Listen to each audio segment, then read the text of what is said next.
Maharashtra one विभाग धुळे वनवृत्त क्रीडा स्पर्धा वनचेतना 2025-26 स्पर्धा संपन्न।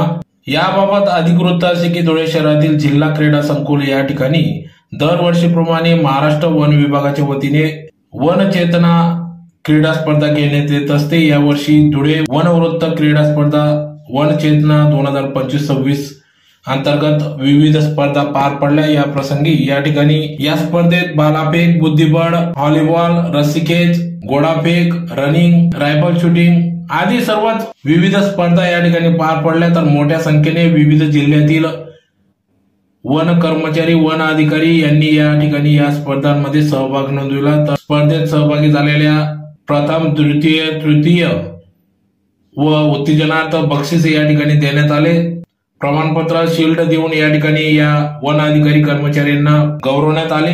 तर प्रसंगी या ठिकाणी 5 दिवसीय स्पर्धांमध्ये मोठ्या संख्येने वन अधिकारी कर्मचारी यांनी सहभाग नोंदविला। तर आज दिनांक 3 सप्टेंबर 2025 रोजी सायंकाळी 4 वाजता जिल्हा क्रीडा संकुल या ठिकाणी समारोप करण्यात आला। प्रसंगी या ठिकाणी कार्यक्रमाप्रसंगी DFO Naikwade, DCF Sadgir, DFO सामाजिक वनीकरण नंदुरबार शेवाडे, मधी फलफले, सामाजिक वनीकरण धुळे, धुळे वन विभाग, वन क्षेत्रपाल भूषण प्रभाकर वाघ आदी सर्व अधिकाऱ्यांच्या उपस्थितीत या ठिकाणी या विविध स्पर्धांचा समारोप या ठिकाणी करण्यात आला। तर अतिशय उत्कृष्टपणे या ठिकाणी वन अधिकारी, वन कर्मचारी, वन क्षेत्रपाल यांनी या ठिकाणी या स्पर्धांमध्ये सहभाग नोंदविला होता।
आयोजित करण्यात आलेला होता। तसा कार्यक्रम थोडा पावसाळ्यामध्ये आला, त्याच्यामुळे थोडासा प्रतिसाद आपला मागच्या वर्षीच्या मानाने थोडासा कमी मिळाला, पण ज्या काही खेळाडूंनी चांगल्या प्रकारे या ठिकाणी प्रदर्शन केलेलं होतं। या वनचेतनाचा ह्यावेळचा मॅमचा आणि हा उद्देश हा होता की आता आपल्या स्टेट लेवलच्या सिलेक्शन आहेत, त्याच्यानंतर नॅशनलच्या सिलेक्शन्स आहेत। तर आपल्या ह्या स्पोर्ट मीटमधनं आपले जे चांगले खेळाडू आहेत ते निवडले जावेत, त्यांनी प्रॅक्टिस करावी, त्यांचं सिलेक्शन स्टेटच्या टीममध्ये व्हावं आणि स्टेटच्या वतीने आपण नॅशनलला खेळायला जावं।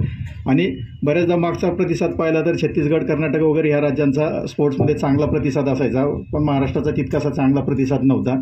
या दृष्टिकोनातून वेळ मिळावा तर चांगल्या खेळाडूचं सिलेक्शन झालं म्हणजे त्यांना वेळेस सराव करण्याची संधी मिळेल, ह्या उद्देशाने हा आपला जो कार्यक्रम या ठिकाणी राबवण्यात आलेला होता।